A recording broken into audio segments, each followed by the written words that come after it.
अच्छा, अपराध भी कैबिनेट मंत्री बन गए भाई। वो पुलिस को चैलेंज कर रहे हैं।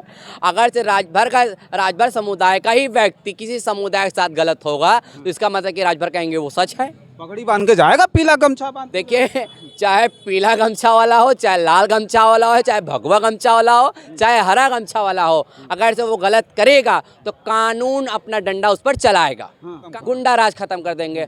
तो आपके माननीय प्रधानमंत्री जी, आप बनारस के सांसद हैं और मुख्यमंत्री, प्रदेश के मुख्यमंत्री, अरे भैया बाबा जी, इनको समझाओ। आपके बगल का ही माफिया कैबिनेट मंत्री बैठा है, इसको भी जेल वेल भेजो, नहीं तो रहेगा तो पूरा लुटवा देगा। घर के होंगे ना घाट के होंगे, ये घर है ना घाट वाले हैं ये। और देखिएगा, बाकी ज़्यादा दिन नहीं, आप देखिएगा ये मंत्री कैबिनेट पद ज़्यादा दिन नहीं, साल भर के अंदर ये पद को फिर छोड़ देंगे और छोड़ के फिर इसी तरह गली गली घूमते रहेंगे। इनके मंत्री वो पढ़ा व्यक्ति नहीं है। जिसको एंड्रॉइड फ़ोन ना चलाने आता हो, जिसको लगाने ना आता हो, वो व्यक्ति क्या पढ़ेगा। राजभर से कहिए कैबिनेट मंत्री बन गए।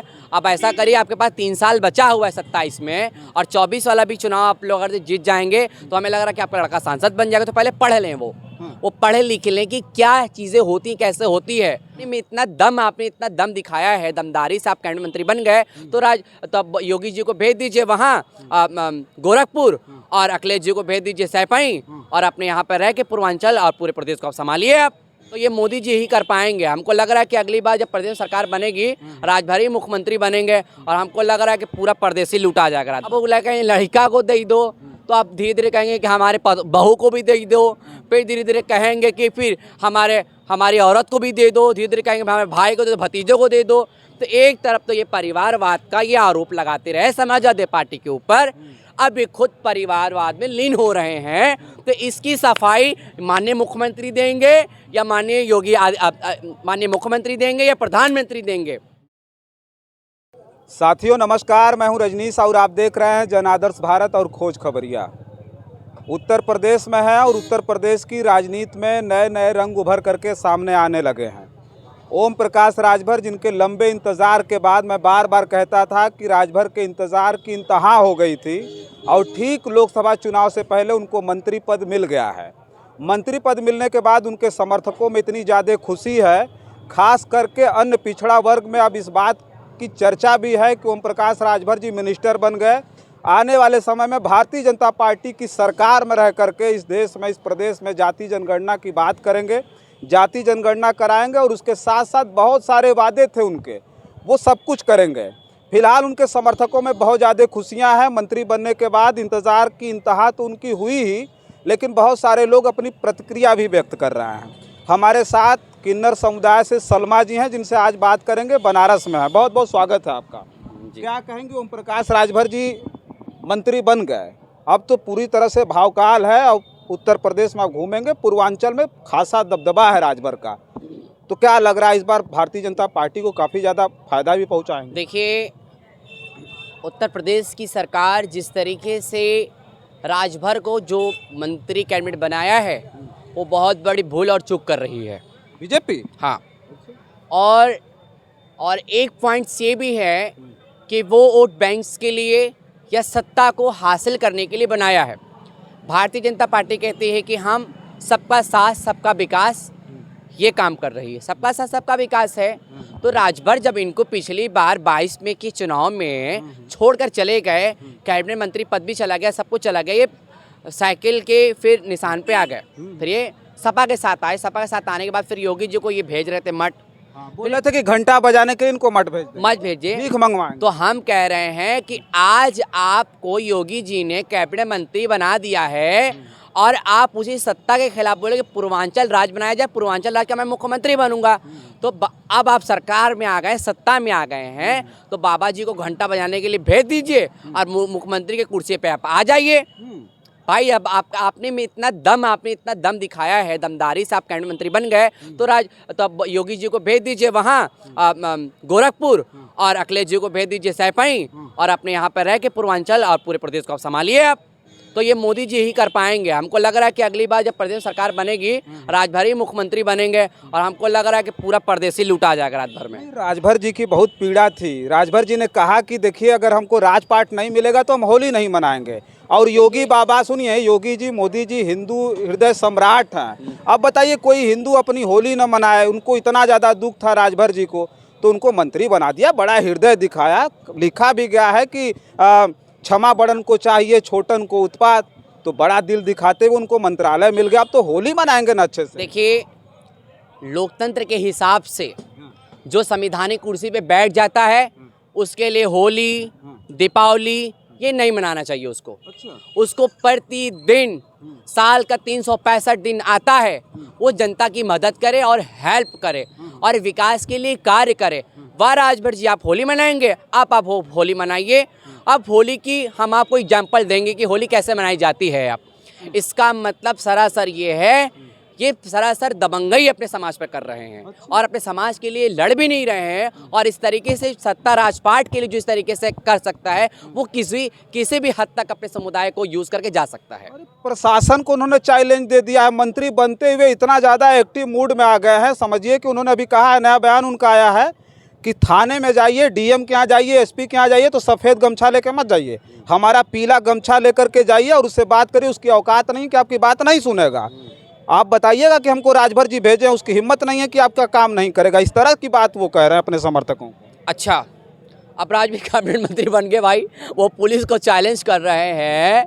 अगर से राजभर समुदाय का ही व्यक्ति किसी समुदाय के साथ गलत होगा तो इसका मतलब कि राजभर कहेंगे वो सच है। पगड़ी बांध के जाएगा, पीला गमछा बांध। देखिए, चाहे पीला गमछा वाला हो, चाहे लाल गमछा वाला हो, चाहे भगवा गमछा वाला हो, चाहे हरा गमछा वाला हो, अगर से वो गलत करेगा तो कानून अपना डंडा उस पर चलाएगा।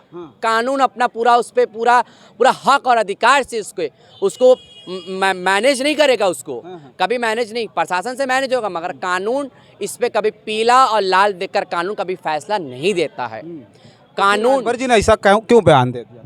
तो राजभर इसका मतलब कि वो पढ़े लिखे नहीं है, वो पढ़ा व्यक्ति नहीं है। जिसको एंड्रॉइड फ़ोन न चलाने आता हो, जिसको लगाने ना आता हो, वो व्यक्ति क्या पढ़ेगा। राजभर से कहिए कैबिनेट मंत्री बन गए, अब ऐसा करिए, आपके पास 3 साल बचा हुआ है 27 में, और 24 वाला भी चुनाव आप लोग अगर जीत जाएंगे तो हमें लग रहा है कि आपका लड़का सांसद बन जाएगा। तो पहले पढ़ लें, वो पढ़े लिख लें कि क्या चीज़ें होती, कैसे होती है।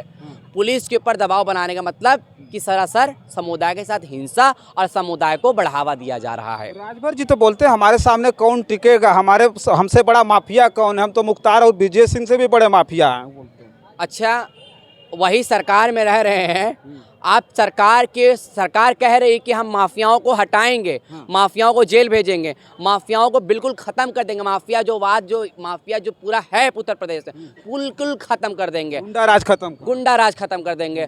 तो आपके माननीय प्रधानमंत्री जी, आप बनारस के सांसद हैं और मुख्यमंत्री, प्रदेश के मुख्यमंत्री, अरे भैया बाबा जी, इनको समझाओ, आपके बगल का ही माफिया कैबिनेट मंत्री बैठा है, इसको भी जेल वेल भेजो, नहीं तो रहेगा तो पूरा लुटवा देगा।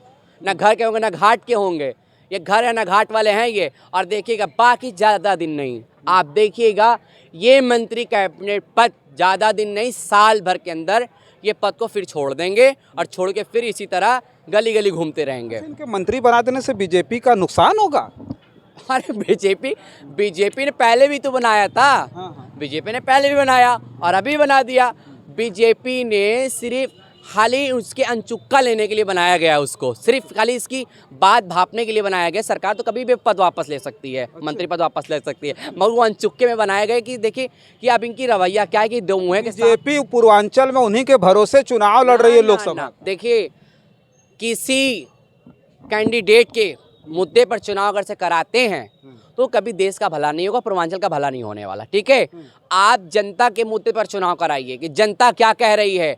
उसका अगर से उसका एक नेता खड़ा होकर जाएगा और बोलेगा कि मैं ये हूँ वो और जनता उसको गाली भी दे रही है, तो कैसे होगा काम। तो जनता गाली दे रही है, जनता उसे राजभर को ही गाली दे रही। राजभर के नेता ही देखिए कितने लोग उनके साथ थे, गठबंधन में सहयोगी पार्टी थे, उनको खुद गाली दे रहे हैं कि ये तो पलटू राम है, ये पलटू राम क्या चला पाएगा पूर्वांचल, ये जो खुद ना चल पा रहा हो।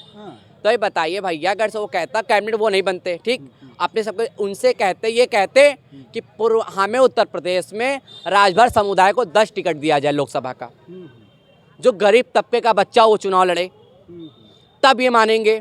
कोई दलित उनकी जाति का कोई एकदम गरीब इंसान हो, उसको वो लोकसभा चुनाव लड़ा दे तो हम मान जाएंगे ये राजभर हैं। किसी बिटिया को इंसाफ दिला दिया हो, न्याय दिला दिया हो तो हम मानेंगे राजभर हैं। किसी भूखे को एक दिन खाना उन्होंने खिला दिया हो तो हम मानेंगे राजभर हैं। किसी गरीब ये जब चुनाव आता है तो गरीबों घर में बैठ के एक थाली में खाना खा लेंगे। अब देखें भाई हम गरीबों के खाना खाएं, और जो 5 स्टार होटल में रह के खाना खा रहे हो और VIP व्यवस्था में रह रहे हो, उसको कौन पूछेगा। वो तो कह रहे हैं अपने समाज के बेटों को पढ़ा लिखा करके हम DM SP दरोगा बनाएंगे। देखिए 24 में सच ये साबित हो जाएगा कि कितने राजभर समुदाय के बच्चे IAS बने, PCS बने, कितने जज बने, कलेक्टर्स बने, वो गिनावे राजभर जी। वो पिछली बार से कैबिनेट में हैं। सरकार दोबारा उत्तर प्रदेश में बनी है, वो कैबिनेट मंत्री एक बार नहीं 2 बार रह चुके हैं। अब बतावे वो, अब तो कह रहे हैं कि ना हमारे लड़का को टिकट दे दो, बेटे को हाँ टिकट मांग, अब वो कहेंगे लड़का को दे दो, तो अब धीरे धीरे कहेंगे कि हमारे बहू को भी दे दो, फिर धीरे धीरे कहेंगे कि फिर हमारी औरत को भी दे दो, धीरे धीरे कहेंगे हमारे भाई को दे दो, भतीजों को दे दो। तो एक तरफ तो ये परिवारवाद का ये आरोप लगाते रहे समाजवादी पार्टी के ऊपर, अब ये खुद परिवारवाद में लीन हो रहे हैं। तो इसकी सफाई माननीय मुख्यमंत्री देंगे या माननीय मुख्यमंत्री देंगे या प्रधानमंत्री देंगे। इसकी सफाई कोई देने वाला व्यक्ति मिलना चाहिए ना, कि ये परिवारवाद का आरोप सपा पे लगाते रहे हैं तो ये परिवारवाद नहीं हो रहा है। और बीजेपी भी परिवारवाद का आरोप हर लोगों पे लगाती रही कि ये परिवार के लोगों को चुनाव लड़ाते हैं। तो राजभर क्या है, तो राजभर क्यों टिकट मांग रहा है, कार्यकर्ता को टिकट दे। भारतीय जनता पार्टी से मेरा कहना है कि वो राजभर के जो कार्यकर्ता है उसको टिकट मिलना चाहिए, उस लड़के को टिकट नहीं मिलना चाहिए। बस आप बन गए कैबिनेट मंत्री, आपके समाज का भला होगा, आप लड़िए सरकार से। ये कुछ नहीं कि ये भीगी बिल्ली है, ये सरकार और सत्ता के सामने ये घुटने टेकने वाले व्यक्ति हैं। हम समुदाय घुटने टेकने वाले नहीं हैं और ना हम घुटने टेक सकते हैं। आखिरी सवाल ये रहेगा कि 24 में इंडिया और NDA में ज़बरदस्त मुकाबला कहा जा रहा है, तो क्या लगता है किसकी सरकार बनने वाली? देखिए NDA और इंडिया ये दोनों बराबर की रेस में हैं, ठीक है, मगर वो रेस में बराबर की रेस में मोदी जी तो कह रहे हैं हमारे मुकाबले खड़े नहीं हो पाएंगे। देखिए कोई आदमी कह रहा है कि हम 400 पार, कोई आदमी कह रहा है हम 300 पार। ये किस बेहाब पे और किस तरीके से ये ओपिनियन पोल कहाँ से मिल रही है कि ये लोग ऐसे बातें कर रहे हैं? बगैर वोटिंग हुए, बगैर जनता के मतदान दिए आप कह रहे हैं 400 पार? कैसे 400 पार आप कह देंगे भाई? बगैर वोटिंग हुई नहीं, हमने अपनी सहमति दी नहीं, हम कह रहे हैं कि हम नहीं देंगे वोट, तो कैसे आप कह देंगे 400 पार? कैसे कह देंगे 300 पार आप? तो ये जो है इसमें सरासर पूरी धांधली की जाती है। और हमारी यही मांग है चुनाव आयोग से कि इस बार अगर से वो कर दिया होता कि चुनाव बैलेट पेपर से कराया जाए तो दूध का दूध पानी का पानी, कौन 400 पार करेगा, कौन 300 पार करेगा और कौन 400 पार नहीं करेगा, कौन 300 पार नहीं करेगा, उसी दिन सच साबित हो जाएगा। बैलेट पेपर से कराइए चुनाव। चलिए ठीक है, देखिए हम चर्चा कर रहे थे, बनारस में थे। ये बनारस देश के प्रधानमंत्री जी का संसदीय क्षेत्र भी है। ओम प्रकाश राजभर को लेकर के उनके मंत्री बनने के सवाल पर अटकलें खूब लग रही थी। तमाम लोग कह रहे थे मंत्री बनेंगे ही नहीं, इनको मंत्री बनाना नहीं चाहिए, लेकिन आखिरकार वो 2024 इलेक्शन से ठीक पहले मंत्री बना दिए गए। बड़ी बड़ी बात तो मंचों से करते थे, आज भी करेंगे। अब मिनिस्टर बनने के बाद अब वो समय आ गया है कि कितने लोगों को उनका हक और अधिकार दिला पाते हैं, ये बहुत बड़ी चुनौती है। 2024 का इलेक्शन है, लोग कह रहे हैं कि अपने बेटे के लिए वो घोसी से टिकट मांग रहे हैं। करते तो सर्व समाज की बात है, कहते हैं कि हम राजभर समाज के बेटा बेटी को दरोगा SP DM सब बनाएंगे, अधिकार दिला देंगे। लेकिन अपने बेटे की टिकट की लड़ाई में अब देखिए वहाँ कब उनको सफलता मिलती है। टिकट उनको मिलता है तो अपने बेटे को लड़ाते हैं, किसको लड़ाते हैं तो आने वाला वक्त बताएगा। फिलहाल सलमा से बात कर रहे थे, बेबाक सलमा ने जिस तरह की बात कही बनारस में मोदी जी के संसदीय क्षेत्र में, ये जो है बहुत बड़ी बात है। तो बस इस वीडियो में इतना ही। तमाम और खबरें लेकर के आपके बीच में हाजिर होंगे। बने रहें जन आदर्श भारत और खोज खबरिया के साथ। बहुत बहुत धन्यवाद।